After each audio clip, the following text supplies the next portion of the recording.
প্রিয় শিক্ষার্থী বন্ধুরা, আমরা গত ক্লাসে যে সাজেশনমূলক ক্লাসের লেকচার অনে আমরা প্রশ্নগুলো দিয়েছি। আজকে আমরা সেই প্রশ্ন ধারাবাহিকতা উত্তর দিব। আমরা গত ক্লাসে কয়ের উত্তরগুলো দিয়েছি, কয়ের উত্তরগুলো তোমরা দেখেছো। আজকে আমরা খ কোশ্চেনগুলোর উত্তর দিব। ঠিক আছে, তো দেখো খ কোশ্চেনগুলো কী কী ছিল। যে আমাদের ক্ষয়ের কোশ্চেনগুলো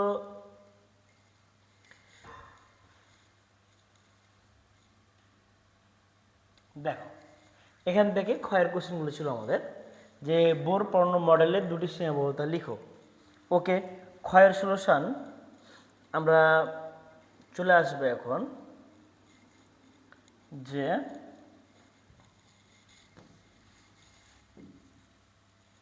খ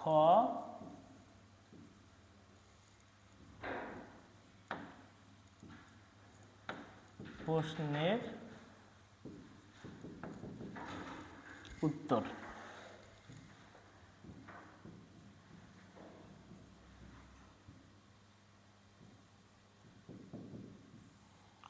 খ প্রশ্নের উত্তর সমূহ। ওকে, তো প্রথমে 1 নম্বর কোশ্চেন ছিল বোর পণ্য মডেলের সীমাবদ্ধতা। সলিউশন 1 নম্বরের বোর পণ্য মডেলের সীমাবদ্ধতা।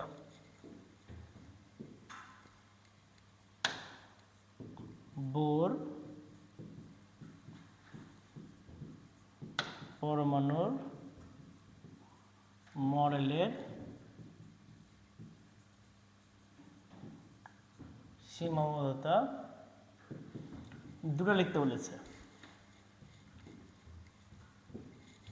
1 নম্বর সীমাবদ্ধতা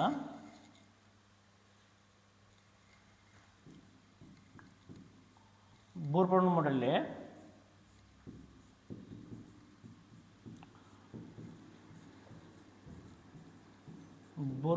মডেলে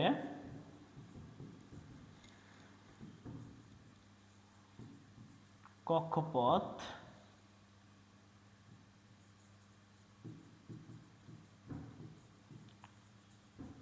বৃত্তাকার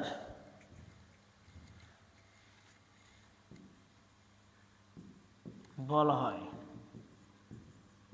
কিন্তু কক্ষপথ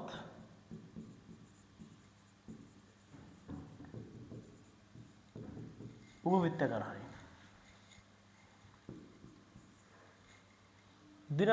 2 নম্বর সীমাবদ্ধতা লিখতে পারে কি, বোর পরমাণু মডেলটি দেওয়া হয়েছিল দ্বিমাত্রিক ব্যাখ্যা, পরবর্তীতে বিজ্ঞানী শ্রোডিঞ্জার ত্রিমাত্রিক ব্যাখ্যা প্রদান করেন। বোর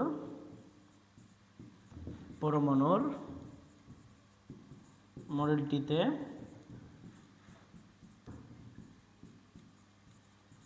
পরমাণুর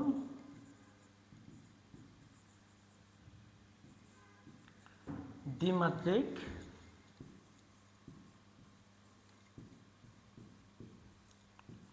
ব্যাখ্যা দেওয়া হয়, কিন্তু পরবর্তীতে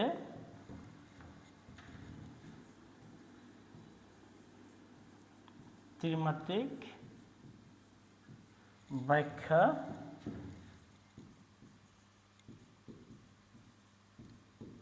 দেওয়া হয়।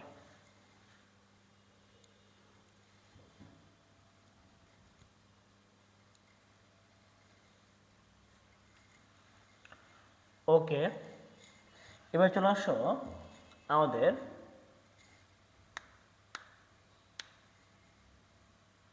পরবর্তী কোশ্চেন ক্ষয়ের।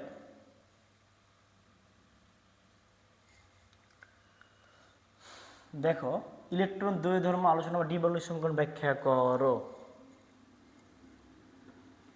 2 নম্বর কোশ্চেন।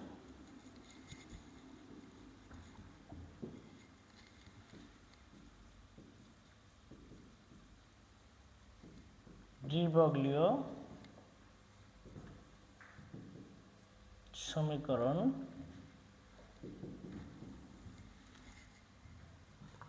পরমাণু ইলেকট্রনের দ্বৈত ধর্ম আলোচনা করা হয় ডি ব্রগলির সমীকরণে।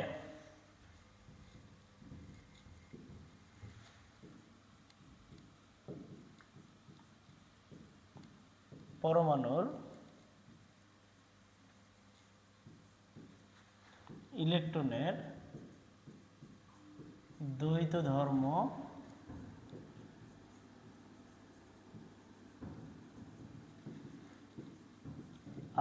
করা হয়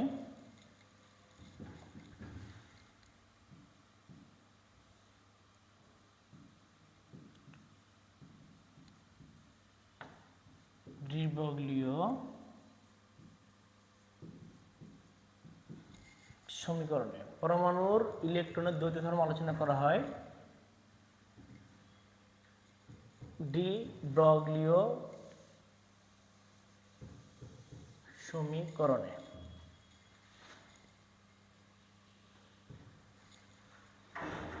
ওকে, এখন দেখো যে ডি ব্রগলিও সমীকরণটা কি। নিউক্লিয়াস, এই হচ্ছে কক্ষপথ, ইলেকট্রনটা এখানে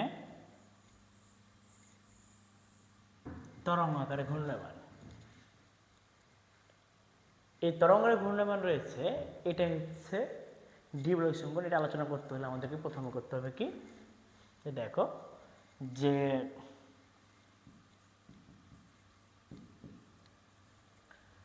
আইনস্টাইনের তত্ত্ব হতে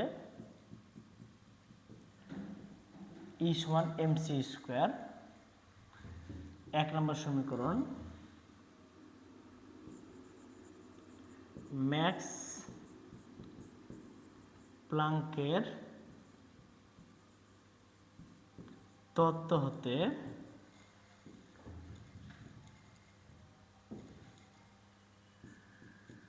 ই সমান এইচ নিউ, 2 নম্বর। 1 ও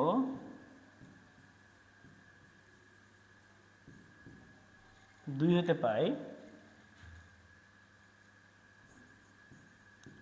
এইচ নিউ সমান এমসি স্কোয়ার বা এইচ সি বাই ল্যামডা সমান এমসি স্কোয়ার।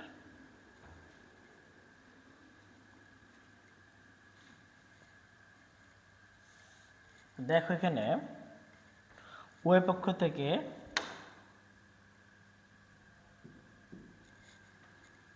সিসি আউট, তাহলে কি থাকছে যে বা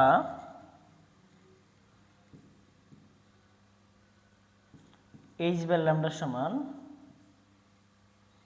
এমসি, অতএব ল্যামডা সমান এইচ বাই এমসি।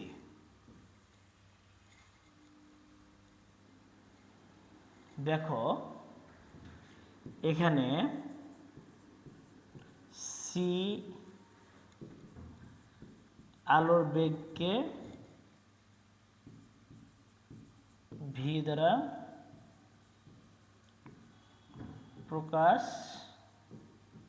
করে পাই, অতএব ল্যামডা সমান এইচ বাই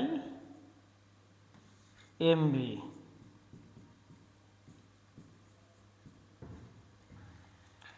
ল্যামডা সমান এইচ বাই আমরা কি পাচ্ছি, এম ভি পাচ্ছি। এই হচ্ছে আমাদের সূত্র। এখানে লিখতে পারি বস্তুর তরঙ্গ ধর্ম ধ্রুবক, বস্তুর কণাধর্ম। ইহার এটা হচ্ছে ডি ব্রগলিও সমীকরণ বা ইলেকট্রনের দ্বৈত ধর্ম আলোচনা করা হয়েছে। দ্বৈত ধর্ম মানে কি, পরমাণু তরঙ্গ ধর্ম রয়েছে আর বস্তুর কণাধর্ম। ক্লিয়ার, ডান। এটুকু লিখলেই হয়ে যাবে।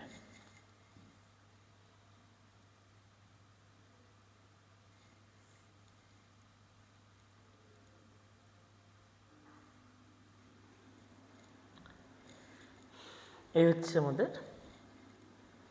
ক্ষয়ের 2 এর অ্যান্সার।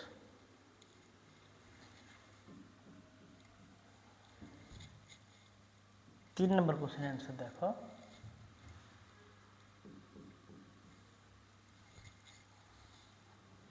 তিন নম্বর কোশ্চেন ছিল কি যে হুন্ডা নীতি বলতে কি বুঝো? তাহলে দেখো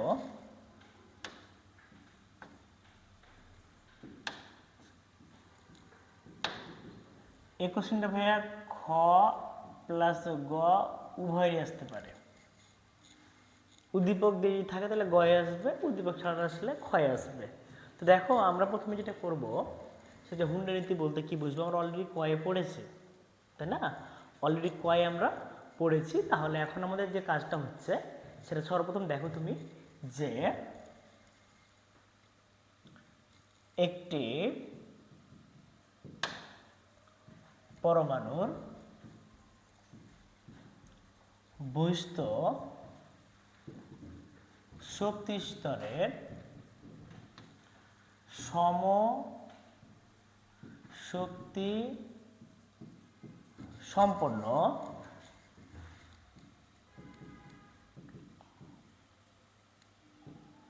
অরবিটালে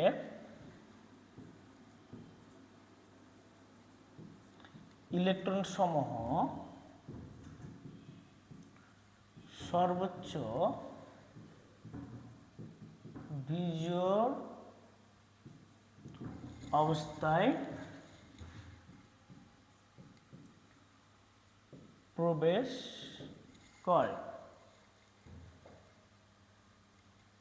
বিজোড় অবস্থায় প্রবেশিত ইলেকট্রনগুলো স্পিন বিজোড় অবস্থায়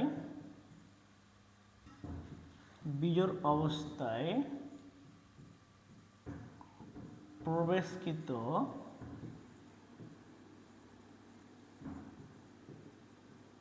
ইলেকট্রনের স্পিন একমুখী হয়। বিজোড় অবস্থায় প্রবেশকৃত ইলেকট্রনের স্পিন কি হয়? একমুখী হয় ভাইয়া। এটা হচ্ছে আমাদের হুন্ডের নীতি। আমার হুন্ডের নীতি বলতে কি বুঝো বলেছে, তখন আমাকে যখন তোমাকে ক্ষয়ের কোশ্চেন দিবে তখন একটা উদাহরণ দেখাতে হবে। যেমন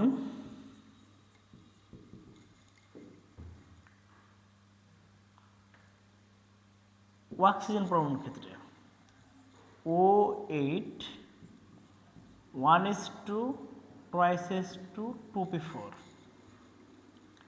যখন তুমি হুন্ডিতে ইলেকট্রনিক্স করবা তখন সেটা তুমি বক্স পদ্ধতিতে করবা। 1s এর বক্স একটা, 2s এর বক্স একটা, 2p এর বক্স তিনটা।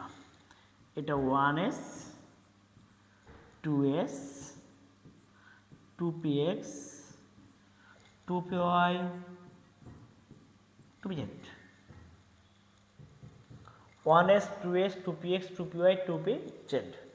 এসি ইলেকট্রন রয়েছে ভাইয়া দুইটা ইলেকট্রন, এখানে দুইটা, আর এখানে মোট ইলেকট্রন আছে 4টা। এগুলো কিন্তু এই যে 3টা অরবিটাল এগুলো হচ্ছে সমশক্তি সম্পন্ন অরবিটাল 2x 2py 2pz। এই সমশক্তি অরবিটালে এক ইলেকট্রন কটা করে যাবে? একটা করে যাবে। এই যে মোট 4টা একটা করে চলে গেলো, এখানে একটা আসলো 4টা। এটা হচ্ছে আমাদের হুন্ডের নীতি। তো জাস্ট এখানে লিখলেই হবে যে অক্সিজেনের বহিস্থ শক্তি স্তরে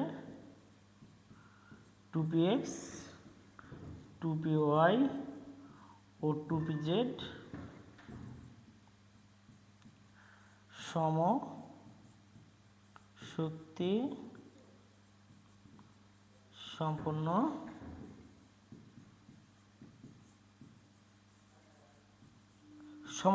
সম্পন্ন অরবিটালে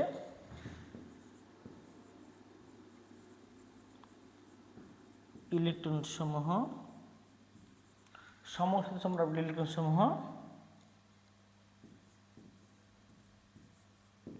বিজোড় অবস্থায়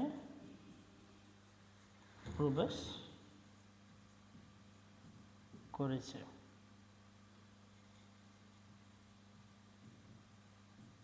উন্ডের নীতি অনুসারে। এই তো ওকে ডান, এটুকু লিখলেই হয়ে যাবে। আসলে কি বুঝতে পেরেছো? ঘ গ তুমি যা আসো এটুকু লিখলে, আবার একটু বাড়িয়ে লিখলে, যেমন গয়ে আসলে তুমি এটাকে আবার বাড়িয়ে লিখবা, যে এখানে two P S two P I electronics থেকে একটা প্রবেশ করছে, যতভাবে লিখতে পারো ভাই, মূল কথা হচ্ছে এইটুকুই। ঠিক আছে, ডান। এবার আমরা চলে আসবো পরবর্তী 4 নম্বর কোশ্চেন। আমাদের 4 নম্বর কোশ্চেনটা কি এসছে দেখো, যে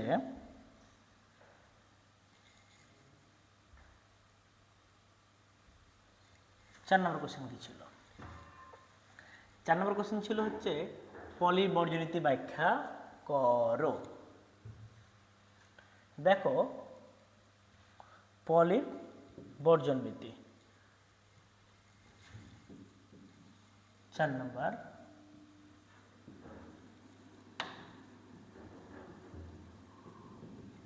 পলির বর্জন নীতি। দেখো পলির বর্জন নীতি আমাদের যদি ব্যাখ্যা করতে বলা হয়, তাহলে এখান থেকে জাস্ট আমরা বলবো কি একটা পরমাণুর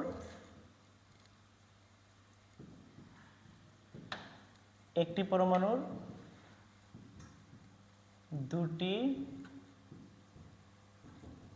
ইলেকট্রনের 4টি কোয়ান্টাম সংখ্যা একই হতে পারে না। সর্বোচ্চ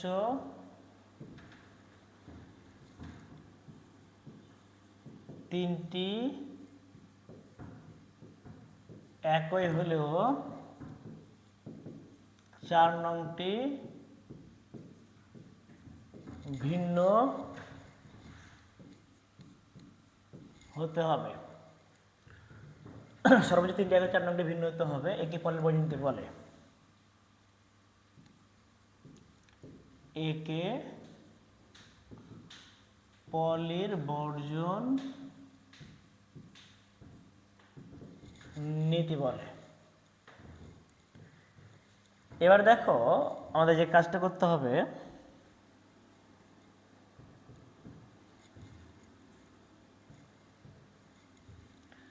যে হিলিয়াম পরমাণু 2 1s2 একে উত্তেজিত অবস্থায় ইলেকট্রনাইজ করলে 1s12, মোট 2টো ইলেকট্রন আছে, এটা প্রথম ইলেকট্রন, এটা দ্বিতীয় ইলেকট্রন। আমরা লিখব প্রথম ইলেকট্রনের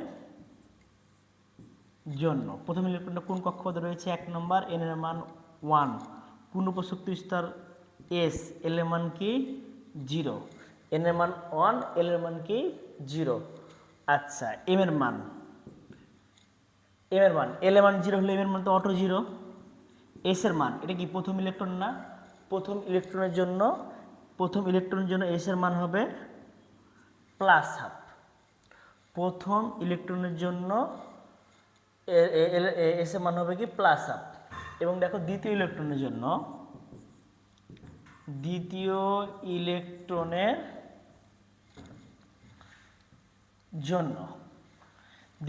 জন্য n সমান এখানে 1, n সমান 1 আর l সমান, তুমি দেখো যে n সমান 1 হলে এটা l সমান 0 আছে, কারণ এটাও দ্বিতীয় ইলেকট্রনটা কি এটাও এসে আছে। m এর মান দেখো ভাইয়া, m সমান, তাহলে l এর মান 0 হলে m এর মান তো অটোমেটিক 0, আর s এর মান কি হবে? পরের ইলেকট্রন হলে কি হবে? -½ আমরা এখানে একটা জিনিস দেখতে পাচ্ছি, দেখো এই দুইটা ইলেকট্রনের মধ্যে n এর মান একই, l এর মান একই, m এর মান একই, বাট s এর মান ভিন্ন, তাই এটি পরের বর্জন নীতি মেনে চলে যে উপরোক্ত হিলিয়াম পরমাণুর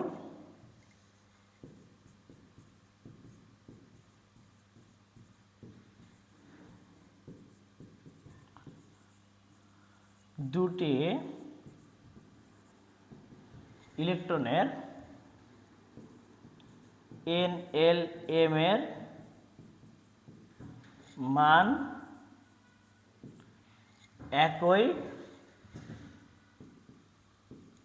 হলেও S এর মান ভিন্ন, তাই এটি পলির বর্জন নীতি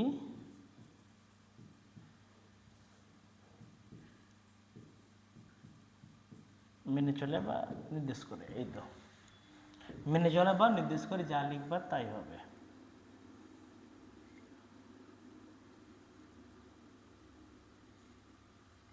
এই তো কথা ক্লিয়ার। আমরা চলে আসবো ক্ষয়ের পরবর্তী কোশ্চেন।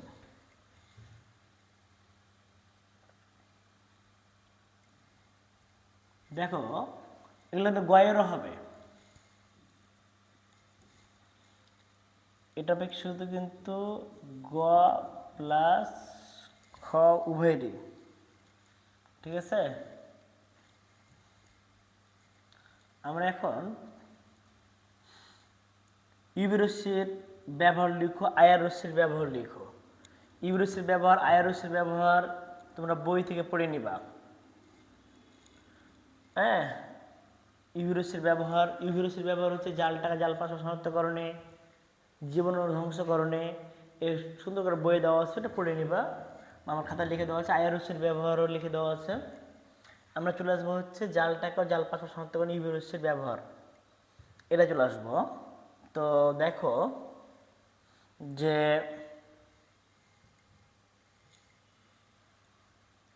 4 নম্বরের পর 5, 6 বাদ 7 নম্বরে চলে আসো। সরাসরি 7 নম্বর করবো। 4, 5 অতটা ইম্পর্টেন্ট না, বাট আমি পড়াইছি, একটু দেখে নিবা, খাতায় আছে দেখে নিবা। 7 নম্বর হচ্ছে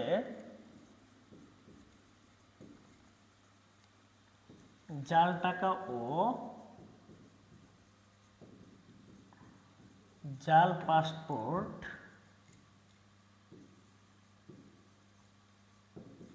শনাক্তকরণে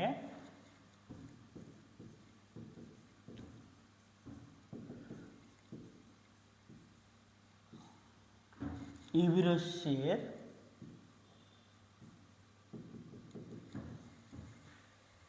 ব্যবহার।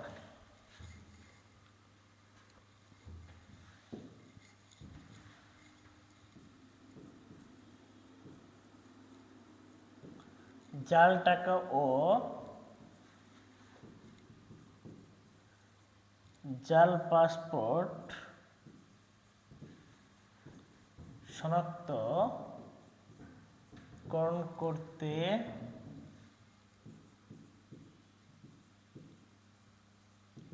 ইউভি রশ্মির 230 থেকে 375 ন্যানোমিটার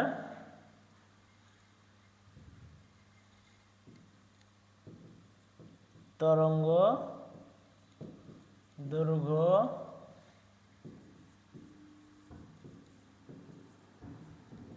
ব্যবহার হয়।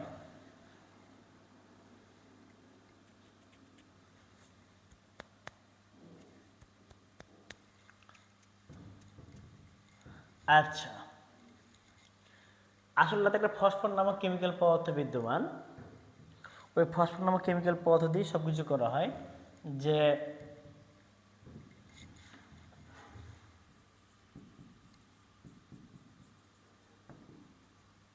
আসল টাকা একটি কারেন্সি সুতা বিদ্যমান, যা ফসফর নামক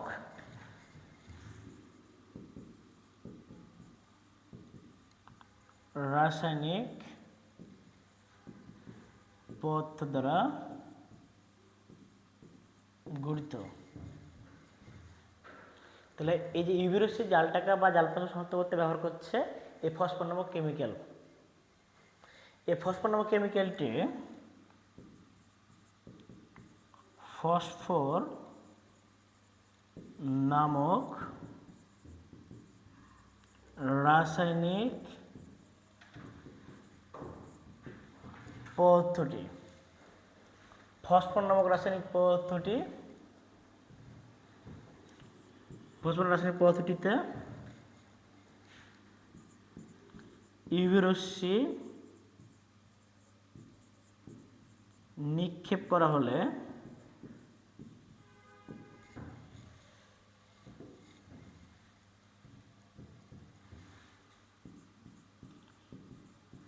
ইউভি রশ্মি থেকে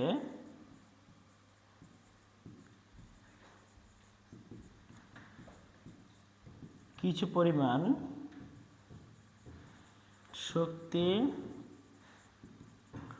শোষণ করে, দেখো ইউভি ফসফর নামক রাসায়নিক পদার্থের উপরে যখন তোমার ইউভি রশ্মিটা নিক্ষেপ করা হলো, ওই ফসফর নামক রাসায়নিক পদার্থটা যেমন যখন ইউভি রশ্মি মারবার টাকার উপরে ওই কিছু পরিমাণ শক্তি শোষণ করে নেয়। যদি সে কিছু পরিমাণ শক্তি শোষণ করে নেয় তাহলে বিকিরণ করার শক্তির পরিমাণ আগের তুলনায় কী হবে? কমে যাবে। ধরো তুমি একটা জায়গাতে 10 কিলোজুল শক্তি প্রয়োগ করলা, সে যদি 2 কিলোজুল রেখে দেয় তাহলে বিকিরণ করবে কয়েক কিলোজুল? 8 কিলোজুল। আর শক্তির সাথে তরঙ্গ দৈর্ঘ্য কি ব্যস্তানুপাতিক, তাই শক্তির তরঙ্গ দৈর্ঘ্য বেড়ে যায়। যে শক্তিটা বিকিরণ করলো তার তরঙ্গ দৈর্ঘ্য কী পেয়ে যায়? বৃদ্ধি পেয়ে যায়। কারণ যেহেতু তরঙ্গ দৈর্ঘ্যের সাথে শক্তির সম্পর্ক হচ্ছে ব্যস্তানুপাতিক, তাই আমি যখন মারলাম শক্তি, যে তরঙ্গ দৈর্ঘ্যটা মারছিলাম সেখানে শক্তির পরিমাণ বেশি ছিল, ফসফর নামক কেমিক্যালটা কিছু পরিমাণ শক্তি শোষণ করে নিল, তাহলে বিকিরণিত শক্তির পরিমাণ কমে গেল। আর যে শক্তিটা যেহেতু বিকিরণ করলো কম, তাই তরঙ্গ দৈর্ঘ্য কী পেয়ে যায়? বেড়ে যায়। তাই এরপরে দেখো এই যে ইউভি রশ্মি যে তরঙ্গ দৈর্ঘ্যটা নিক্ষেপ করে তারপরে কিন্তু দৃশ্যমান, তখন আমরা দৃশ্যমান আলোক তরঙ্গ দৈর্ঘ্য দেখতে পাই। তাহলে শক্তি শোষণ করে, কিছু পরিমাণ শক্তি শোষণ করে, তাই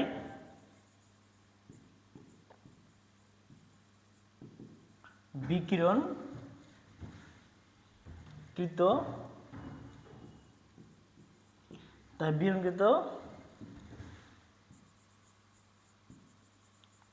শক্তির তরঙ্গ দৈর্ঘ্য, তাই বিকিরণকৃত শক্তি তরঙ্গ দৈর্ঘ্য দৃশ্যমান 380 থেকে 780 ন্যানোমিটার হয় এবং বিভিন্ন বর্ণ দেখা যায়। এই হচ্ছে আমাদের জালটাকা ও জালপাশা শনাক্তকরণে ইউভি রশ্মির ব্যবহার। ওকে, কীভাবে কাজ করে তার কার্যপ্রণালীটা আমরা দেখিয়ে দিলাম। এবার চলে আসো 8 নম্বর কোশ্চেনে। 8 নম্বর কোশ্চেনে বলা হয়েছে যে 3D অরবিটাল সম্ভব হলেও 2D অরবিটাল কেন সম্ভব নয়? এটা খুবই ইম্পর্টেন্ট একটা কোশ্চেন। 16 নম্বর 8 ক্ষয়ের 8। দেখো যে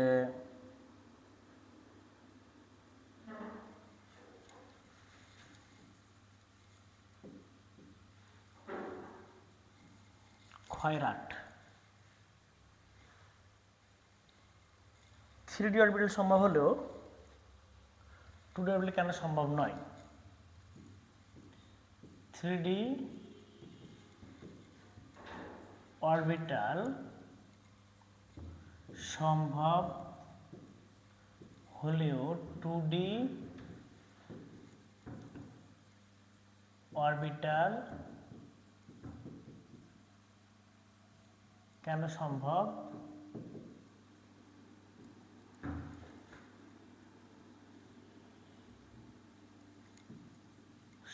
নয়? 3D অরবিটাল সম্ভব হলেও 2D অরবিটাল কেন সম্ভব নয়?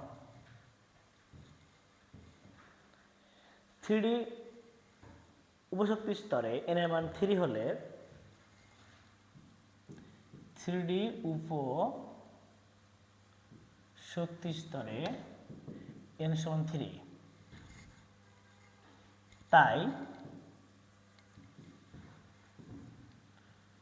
l সমান 0, 1, 2 হয়।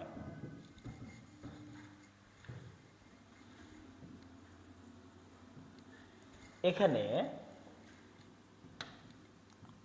সহকারী কোয়ান্টাম সংখ্যা l সমান 2 এর জন্য d উপশক্তি স্তর নির্দেশ করে, তাই 3টি অরবিটাল সম্ভব। অপরদিকে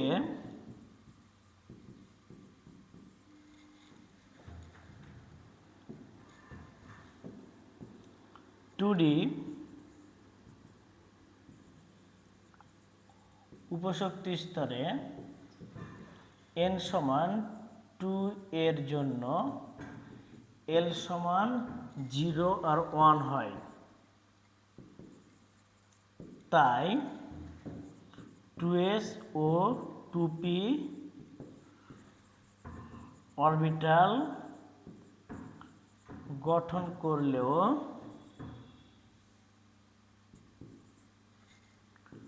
টুডি গঠন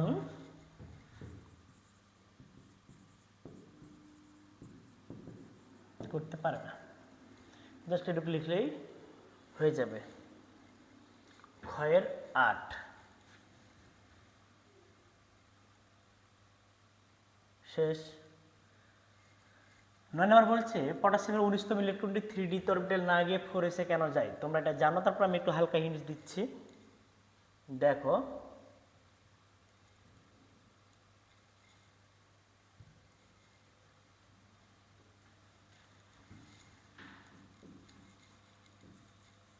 ক্ষয়ের 9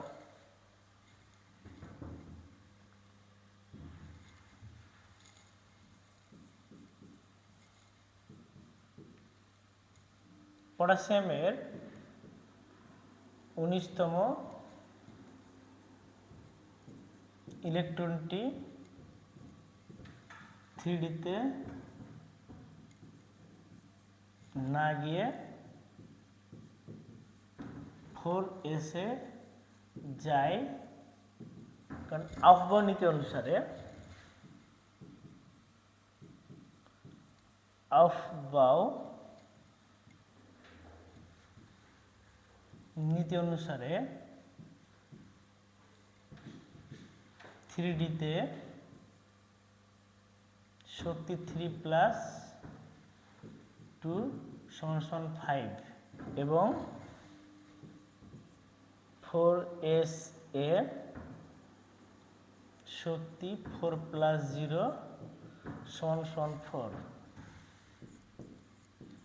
যেহেতু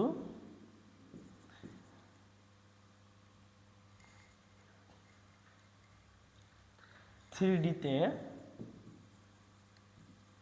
শক্তির মান বেশি এবং 4s এ শক্তির মান কম, তাই 4s এ ইলেকট্রন আগে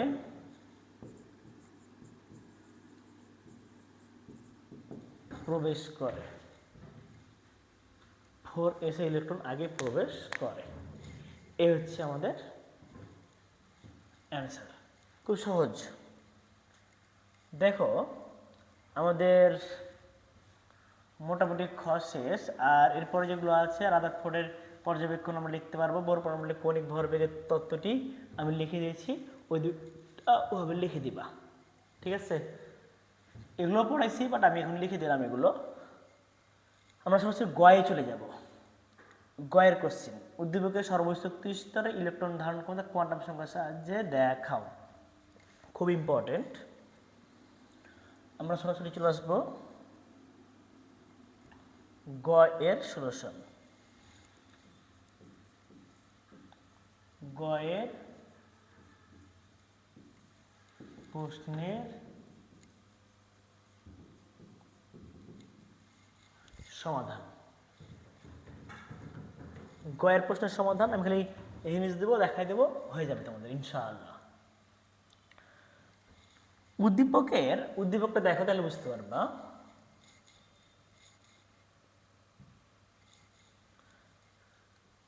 আমাদের উদ্দীপকটা দেখো, সর্বশেষ শক্তি স্তর। সর্বশেষ শক্তি স্তর কোনটা বোঝাচ্ছে? 1 2 3 4। 4 নম্বর শক্তি সর্বশেষ শক্তি স্তর বোঝাচ্ছে না? ডি নাম্বার দেখো তো ভাইয়া।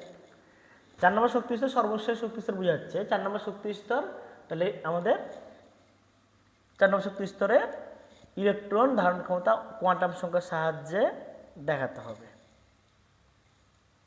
ওকে,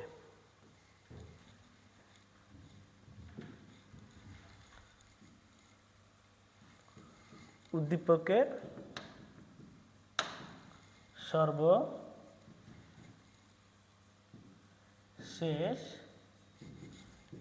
শক্তি স্তরটি চতুর্থ শক্তি স্তর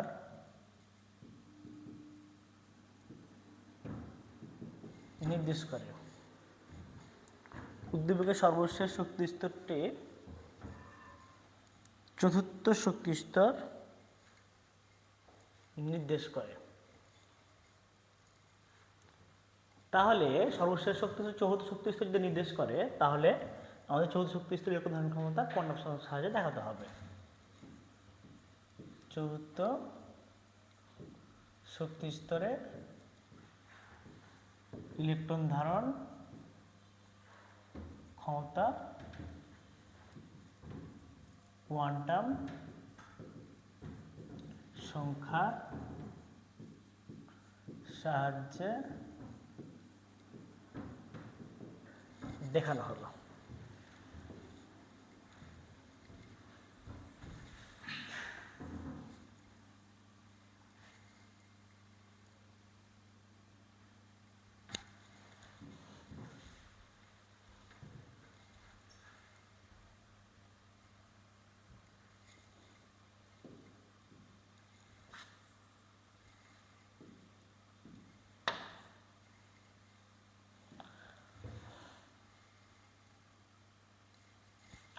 ওকে, দেখো প্রধান কোয়ান্টাম সংখ্যা, সহকারী কোয়ান্টাম সংখ্যা, উপশক্তি স্তরের নাম,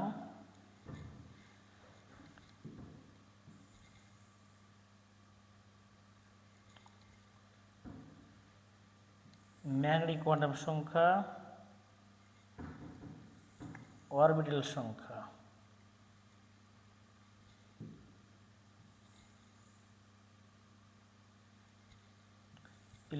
স্পিন কোয়ান্টাম সংখ্যা আর ইলেকট্রন ধারণ ক্ষমতা। ওকে,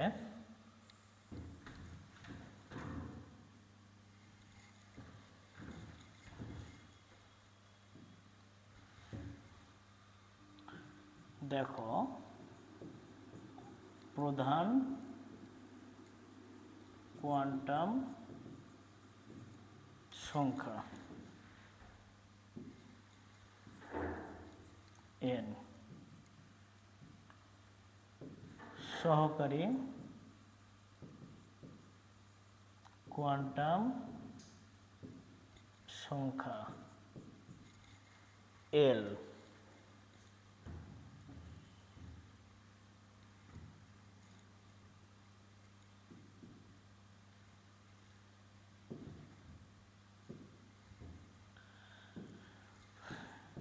l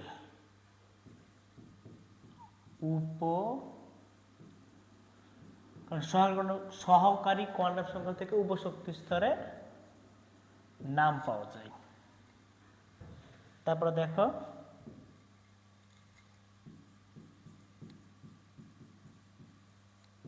ম্যাগনেটিক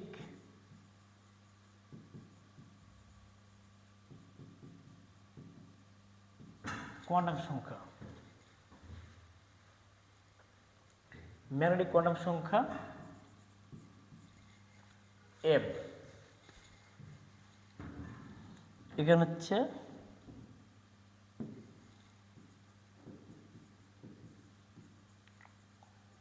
অরবিটাল, কারণ ম্যাগনেটিক কোয়ান্টাম সংখ্যা কি নির্দেশ করে ভাই? অরবিটাল নির্দেশ করে।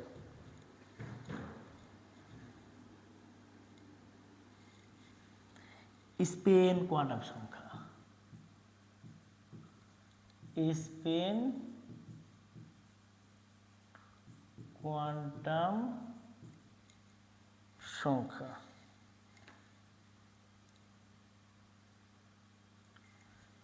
এস। এখানে ইলেকট্রন সংখ্যা।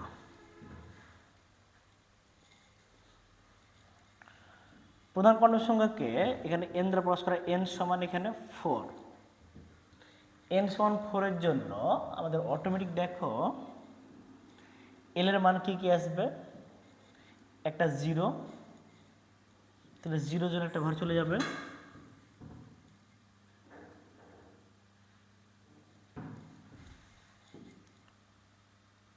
একটা হচ্ছে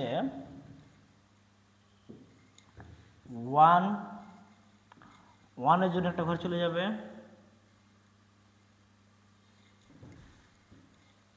তারপর দেখো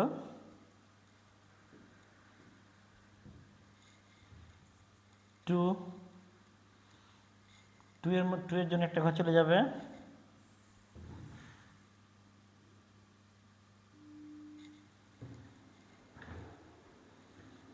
একটা হচ্ছে 3।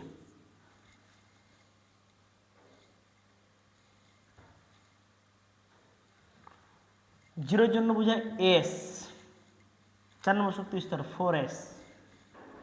1 এর জন্য হচ্ছে p, 4p, 2 এর জন্য d, 4d, 3 এর জন্য 4f। ম্যাগনেটিক কোয়ান্টাম সংখ্যা 0 এর জন্য কি আসবে? 0 এর জন্য 0, 1 এর জন্য -1, 0, +1, 2 এর জন্য -2, -1, 0, +1, +2, 3 এর জন্য -3, -2, -1, 0, +1, +2, আর এটা হচ্ছে +3।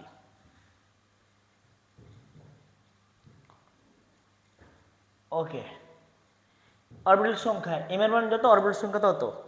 তাহলে অরবিটাল সংখ্যার জন্য আমরা চলে আসতে পারি, এখানে অরবিটাল সংখ্যা 1টি, m এর মান এখানে 3টা আছে, 3টি, এখানে m এর মান 5টা আছে, 5টি, m এর মান 7টি আছে, 7টি। তাহলে এখানে মোট অরবিটাল 16টি।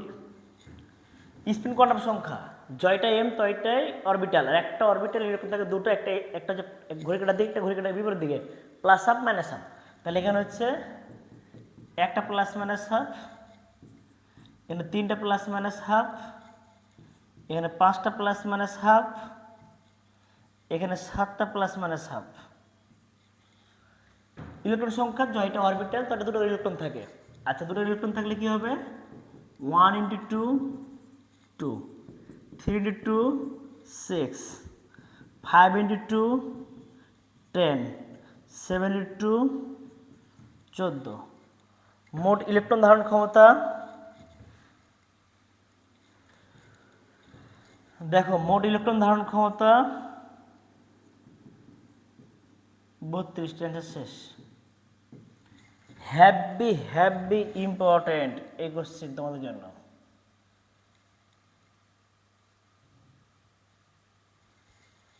ওকে, ডান।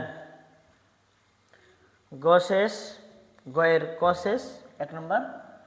এবার দেখো গয়ের জন্য আমরা চলে আসবো 2 নম্বরে।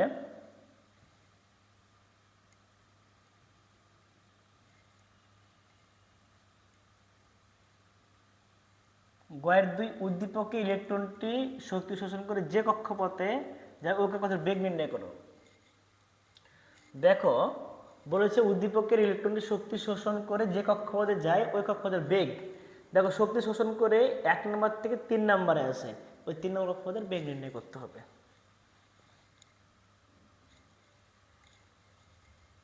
দেখো গয়ের 2 উদ্দীপকের ইলেকট্রনটি শক্তি শোষণ করে 3 নং কক্ষপথে যায়। উদ্দীপকের ইলেকট্রন শক্তি 3 নম্বর কক্ষপথে যায়, 3 নম্বর কক্ষপথের বেগ নির্ণয় করতে হবে। তাহলে বেগের সূত্র হচ্ছে Vn সমান 2 pi z u square divide by NH। 3 number কক্ষপথ n সমান 3, এখানে কোনো কিছু নাই, জেড এর মান 1, কারণ এটা হাইড্রোজেন পরমাণু ইলেকট্রন দেওয়া আছে। জেড সমান 1, পায়ের মান 3.1416, ই সমান, তোমরা যদি মনে করো যে এভাবে করবো না, তো জেড আর ই লাগবা, আমি তোমাদের একটা নিয়ম শিখিয়ে দিচ্ছি। V3 সমান হট, ডিরেক্ট কি করবা, Vn সমান 2 pi e square divide by h into z by n করে নিবা। জেড বাই এন করে নিবা, এই মানটা ফিক্সড, এই মানটা তোমাদের মুছতে হওয়ার কথা, আমি মুছতে করতে বলেছিলাম। অ্যান্ড V3 সমান তুমি বসিয়ে দেবা, এটুকুর পুরোটুকুর মান হচ্ছে 2.18 10⁶ metre per second into Z এর মান এখানে 1, এন এর মান 3। এখানে দেখো V3 সমান তুমি 3 দিয়ে ভাগ করে দিবা, তুমি পেয়ে যাবে 7.28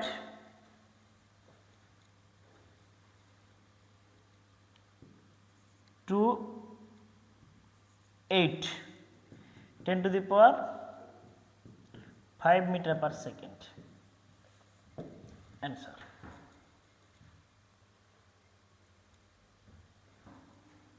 267 হবে, 267, এই তো। ওকে, ডান, শেষ। এরপর দেখো গয়ের 3 নম্বর উদ্দীপকের ডি কক্ষপথের ব্যাসার্ধ নির্ণয় করো। এখানে ডি কক্ষপথ বলতে 4 নম্বর বোঝাচ্ছে, গয়ের 3।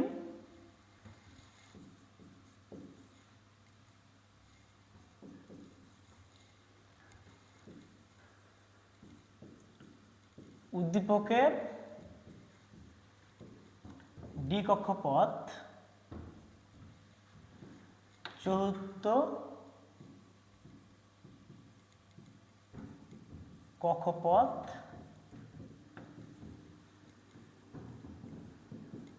নির্দেশ করে।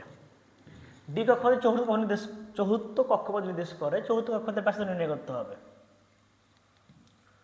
চতুর্থ কক্ষপথের ব্যাসার্ধ Rn সমান n square E square divide by 4 pi square M Z E square. Rn সমান তোমার চলক আর ধ্রুবক আলাদা করে দিতে বলেছিলাম, n square divide by H square divide 4 pi square M E square into n square divide by জেড। এখন তোমরা এখানে দেখো চতুর্থ কক্ষপথ, এখানে n সমান 4, z সমান 1, r4 equal to what, r4 equal to এটুকুর মান হচ্ছে 0.53 অ্যাংস্ট্রম, মানে 10⁻10 metre into n square 4 square divide by 1। তাহলে R4 সমান তুমি দেখো 8.48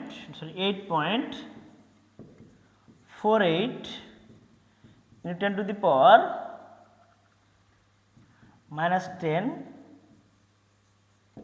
অ্যান্সার শেষ। সিম্পল গয়ের ম্যাথ, এগুলোই পড়ে ভাইয়া। এগুলো তোমাদের একাডেমিতে সবগুলো আমি সবগুলো পড়াইছি তোমাদেরকে।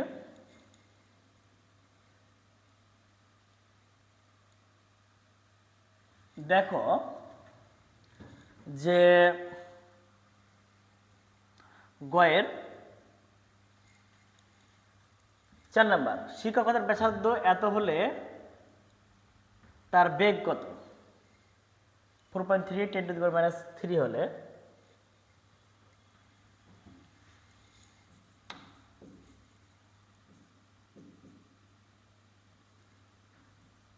চার নম্বর।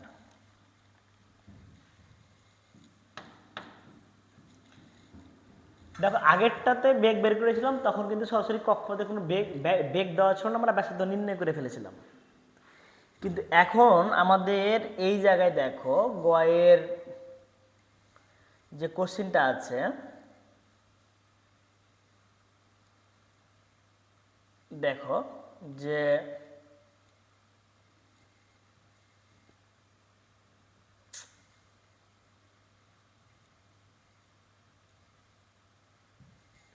এই জায়গায় দেখো যে উদ্দীপকের সি কক্ষপথের ব্যাসার্ধ দেওয়া আছে এত হলে ওই কক্ষপথের বেগ কত? এটাও বেগ এটাও বেগ। আমরা একটা কথা বল, দেখো এই কক্ষপথের বেগ যখন বের করতে বলেছে তখন তোমাকে কি বলা হয়েছিল? কোন ব্যাসার্ধটা সাথে কিছু দেওয়া ছিল না, তখন ভিএন যে সূত্র সেটা বের করতে হবে। আর যখন তুমি দেখবা যে ব্যাসার্ধ দেওয়া আছে তখন তোমাকে এম ভি আর এর সূত্র ইউজ করতে হবে। তাহলে এখানে তোমাকে দেখতে হবে কি যে দেওয়া আছে তার হচ্ছে ব্যাসার্ধ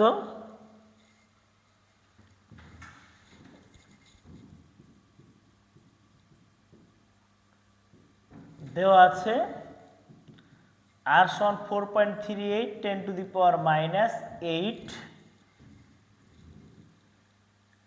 সেন্টিমিটার দেওয়া আছে,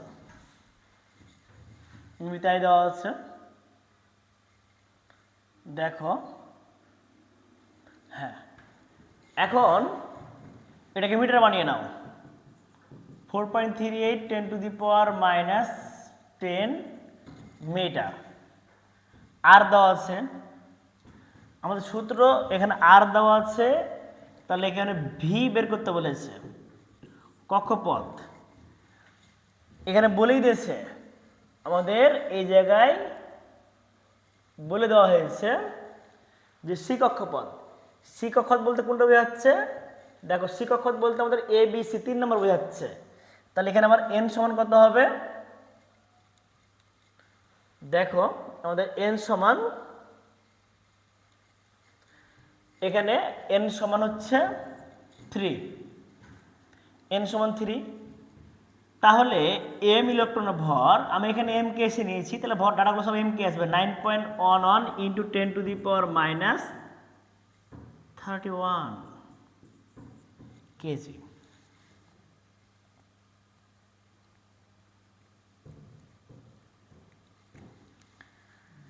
এম এবং এইচ সমান 6.626 10⁻34 জুল সেকেন্ড। পাই সমান 3.1416।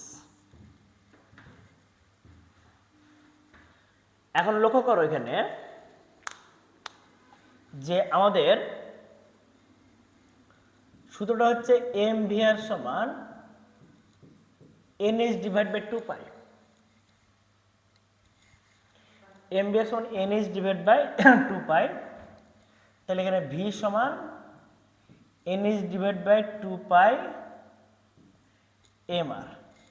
এন এর মান বসিয়ে দাও 3, এইচ এর মান 6.626 10⁻34 divided by 2 into 3.1416 into M এর মান 9.11 10⁻31 ইন্টু আর এর মান 4.38 10⁻10, যেটা আসবে বেগ বেরিয়ে যাবে মিটার পার সেকেন্ড বেগে। ক্যালকুলেটর টিপে দেবে, অ্যান্সার শেষ।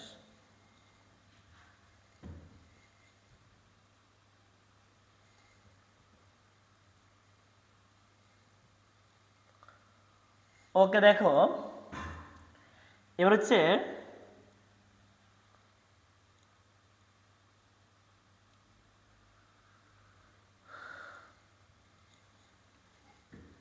দেখো এখন দেখো উদ্দীপকে ইলেকট্রন শক্তি শোষণ করে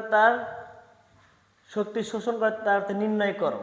উদ্দীপকে ইলেকট্রনটির শক্তি শোষণ যেটা ঘটে সেটা আমার দেখাতে বলেছে। তাহলে শক্তির যে পরিমাণ শোষণ ঘটে, তাহলে আমাদেরকে এখানে কি করতে হবে, দেখো যে কি পরিমাণ শক্তি শোষণ করেছে। আমাদের E1 আর E3-র শক্তি বের করতে হবে, ওটা বিয়োগ করতে হবে। কথাটা কেমন? Okay fine. দেখো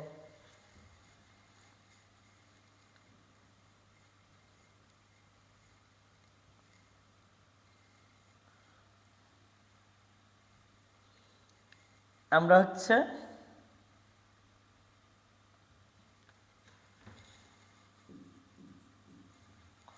গ 5 সলিউশন করব।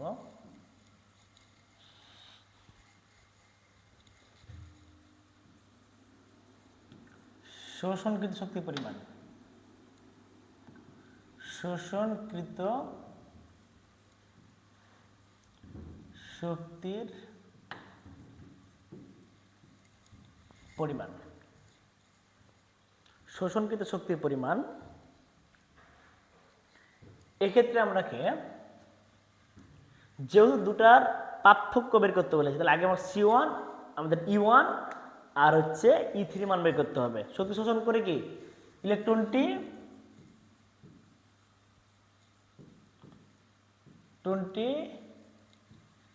শক্তি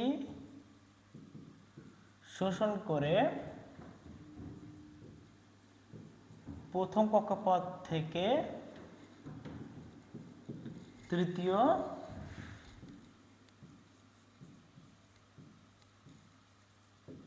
কক্ষপথে যায়। ইলেকট্রনটি শক্তি শোষণ করে প্রথম কক্ষপথ থেকে তৃতীয় কক্ষপথে যায়। তাহলে E1 সমান -2π,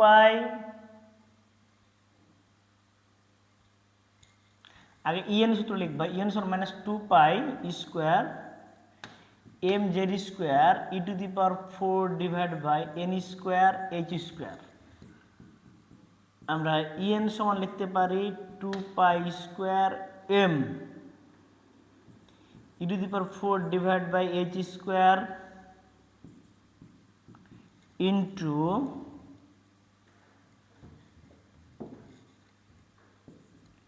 z square divide by n square. এই সূত্র দিয়ে আমরা হ্যান্ড ম্যাথ করব। যখন E1 করব, E1 তখন n সমান 1, এখানে z তো সবসময় হাইড্রোজেন পরমাণুর জন্য 1, আর এডুকোর মান হচ্ছে fixed -2.17 10⁻⁻18 joule into 1 square divide by 1 square. তাহলে E1 সমান -2.17 × 10⁻18 জুল E1। এবার আমরা E3 মান বের করব।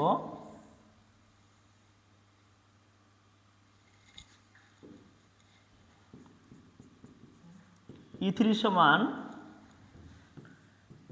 n সমান 3 এর জন্য E3 সমান 2.17, E3 সমান -2.17 × 10⁻18 into 3 square divide by 1 square. তাহলে E3 সমান হচ্ছে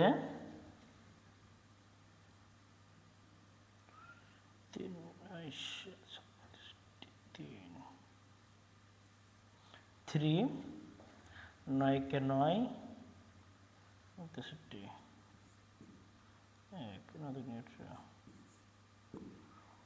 -19 ×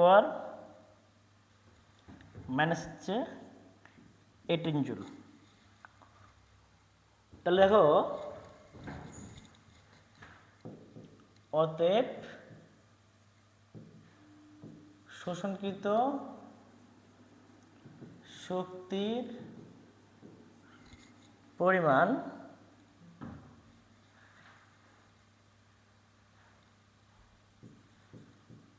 ডেল ই সমান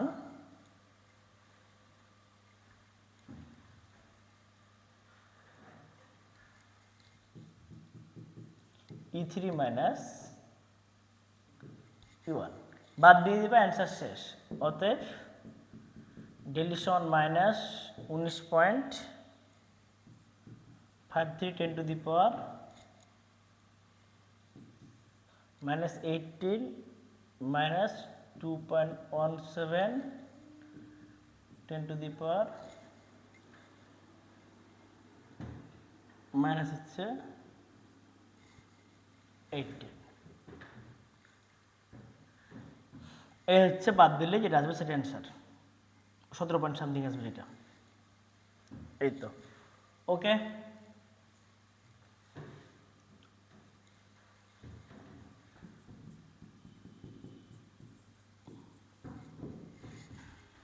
দেখো এবার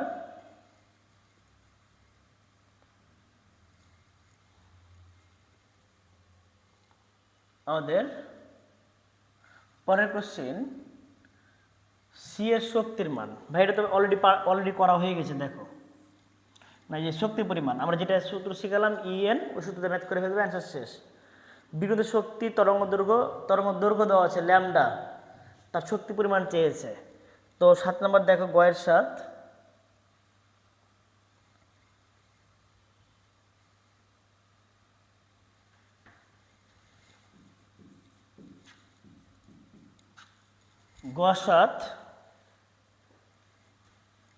গ7 কিন্তু ওই যে E3 যেটা করলাম না, ওটা করলে শেষ ওটার। 7 নম্বর হচ্ছে ল্যামডা দেওয়া আছে, ল্যামডা সমান 438 ন্যানোমিটার দেওয়া আছে। তো ল্যামডা সমান 438 into 10 to the power minus 9 metre করে নিতে পারি। তাহলে অতএব ডেল ই সমান একটা সূত্র শেখা আছে HC বাই ল্যামডা। তো ডেল ই সমান H এর মান 6.626 10 টু দি পাওয়ার মাইনাস 20 না minus 36 minus 34 into 3 10 to the power হচ্ছে 8 মিটার পার সেকেন্ড। ল্যামডা হচ্ছে 438 into 10 to the power minus 9। এখানে H সমান 6.626 10 to the power minus 34 joule second. C সমান 3 into 10 to the power 8 metre per second. যা answer আসবে সেটা বসিয়ে দিবা, তার শক্তির পরিমাণ বের হয়ে যাবে। এই তো এখন দেখো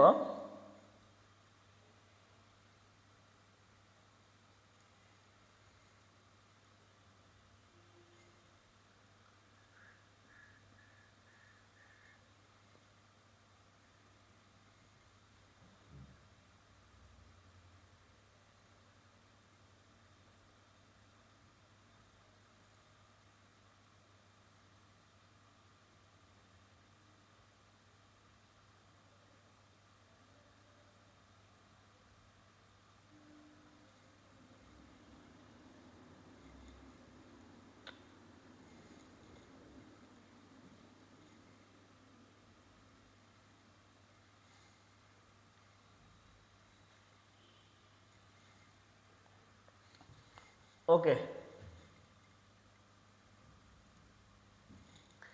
এখন দেখো তারপরেরটা হচ্ছে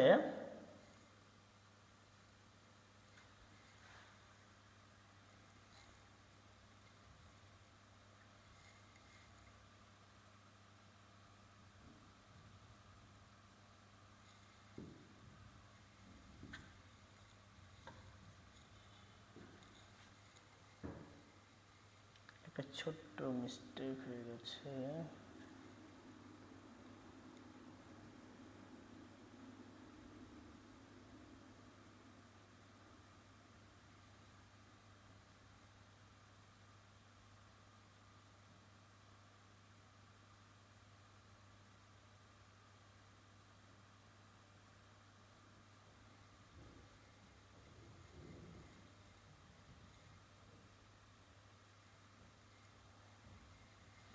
ওকে, দেখো এবার আমরা সরাসরি ঘ করে শেষ করব। একটাই ঘ করলে ওটাই হয়ে যাবে তোমাদের।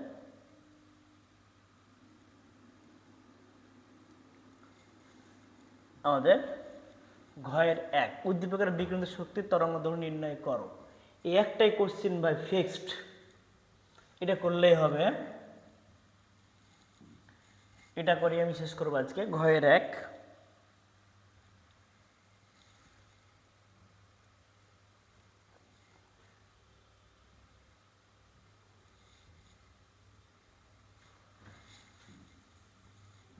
ঘ 1 100% এটাই আসবে।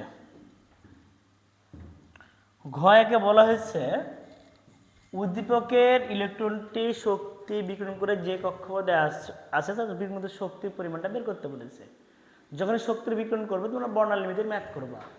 ইলেকট্রনটা কোত্থেকে কোথায় এসছে, আমাদের সূত্রটা কী ছিল বলেছিলাম, বর্ণালী এরকম 1/λ RH into 1/n1² minus 1/n2²। যেটার মানে লেখা দরকার নেই, কারণ এটা হাইড্রোজেন পরমাণু বোঝাচ্ছে, কারণ আর কিছু নাই। n1 ছোটটা n1, বড়টা হচ্ছে n2। ম্যাথ শেষ ভাইয়া। আর এইচ মানে রিডবার্গ ধ্রুবক। রিডবার্গ ধ্রুবক সবাই জানো 10, 9, 6, 7, 8 পার সেন্টিমিটার। ল্যামডা সমান হোয়াট বা 1/λ, 1/λ সমান 10, 9, 6, 7, 8 1/2² মাইনাস 1/4² বা 1/λ। এটা করলে একবারে তোমরা ল্যামডা বের করে ফেলতে পারবা। উল্টো ইনভার্স করে একবার ল্যামডা 4.36 সামথিং পাবা, 10⁻⁻5 সেন্টিমিটার পাবা, বা ল্যামডা সমান 4.36 10⁻⁻5 মিটার পাবা। অতএব ল্যামডা সমান 446 ন্যানোমিটার। এটি দৃশ্যমান 380 থেকে 780 ন্যানোমিটারের মধ্যে পড়ে। ওকে, আর এটি কালার রেঞ্জ লিখে দিয়েছে, কালার থেকে করে নিবা। তাহলে এটা শেষ, ডান। দেখা হবে নতুন সেট নিয়ে নেক্সট ক্লাসে। ওকে, টাটা।